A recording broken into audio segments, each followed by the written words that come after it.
I read Arthur and Teddy Are Coming Out by Ryan Love. This is a contemporary queer, I wouldn't say it's fully a romance. There are romances in it, but it is much more about the journey of coming out at different ages. And we have Arthur, who is 79.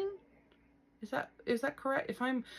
I don't remember if that's the exact age, but he's an old grandpa and he decides to come out. His wife is amazing and already knew, and like kind of a lavender marriage situation almost, where she's very understanding and open, but his daughter does not take it well. And his daughter's son, his grandson, is terrified to also come out, and he's a little 21-year-old and he is a dumb 21-year-old. Honestly, this book would have been so much better for me if it was just Arthur's POV, because I thought he had such a good, interesting story about being so closeted, because it was a dangerous time for him when he was a young gay man and reuniting with people and the journey. The one thing that I have a little bit of an egg for is we have a character who is mentioned and then commits slide, but they're never on page or anything. We never really meet them, but they were apparently battling with their own internalized homophobia and ended their own life.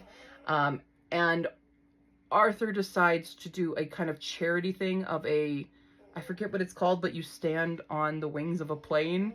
It's an airwalk. They called it an airwalk, I think. Or a wing walk. Is that what it is? A wing walk.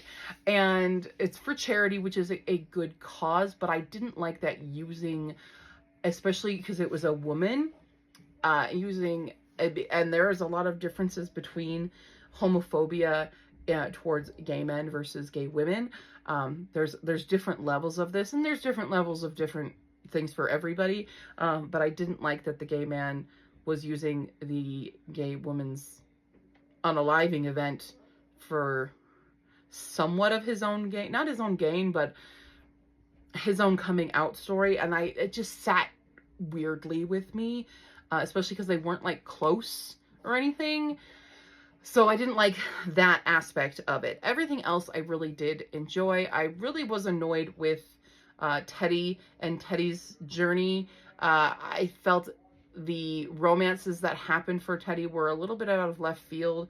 They weren't as developed as they could be to really help the reader follow along and kind of, emote and like root for the right person, because for a long time I was rooting for the wrong person, and I didn't like that. So I wanted to like Teddy's story more, I just didn't. But overall, this is very cute. I definitely think it has great messages for, at least especially as for an elderly person coming out in a day where it's a little bit more accepted, but you're still gonna have to have those kind of that pushback even from your own